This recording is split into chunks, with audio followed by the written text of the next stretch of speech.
nouveau rebondissement dans l'affaire Pierre Palmade. L'enfant de 6 ans, qui se trouvait dans la voiture percutée par celle de l'humoriste le 10 février sur la D372, est sorti du coma. Il a souri en voyant sa maman, alors qu'il était resté mutique en voyant ses oncles, comme l'a révélé son cousin en exclusivité sur BFM TV.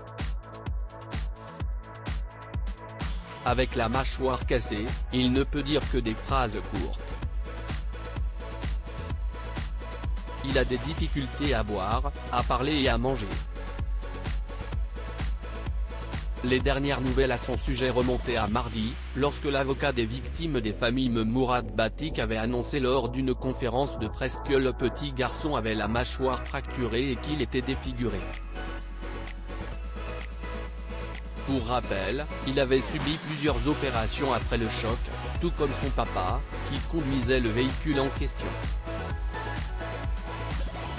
Ce dernier a des fractures partout, a déclaré son neveu sur la chaîne d'information en continu, en ajoutant « Ils ont essayé de le réveiller mais la douleur était trop forte donc ils l'ont endormi ».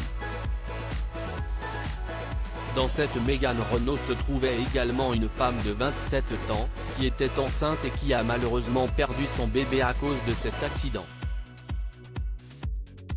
Une césarienne avait été organisée en urgence afin de sauver l'enfant, mais celui-ci n'aura finalement pas survécu à cette intervention. En revanche, il serait né vivant, avait révélé Mourad Batik, ce qui signifie que Pierre Palmade pourrait être condamné pour homicide involontaire. Des excuses inaudibles car il est en effet responsable de l'accident, lui qui était sous l'emprise de cocaïne au moment des faits. Il a été placé en garde à vue hier, elle a été prolongée aujourd'hui, et aurait déclaré aux enquêteurs avoir très peu de souvenirs de l'accident, selon Le Parisien qui cite une source proche de l'enquête. Il n'apporte pas de précision à ce stade sur les raisons de l'embardé, écrivent nos confrères. Il a seulement indiqué se souvenir être sorti de chez lui avec les 2 passagers avec qui il faisait la fête.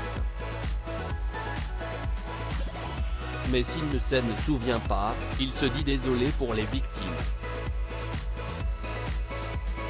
Aussi vain que cela puisse paraître, Pierre leur demande pardon, avait déclaré sa sœur ce mardi 14 février.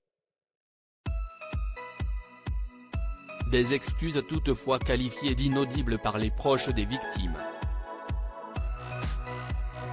Enfin, rappelons que Pierre Palmade qui se trouve actuellement au centre hospitalier de Melun, était accompagné, au moment des faits, par 2 passagers, qui avaient alors pris la fuite. Ils ont été placés en garde à vue depuis et ils y sont toujours.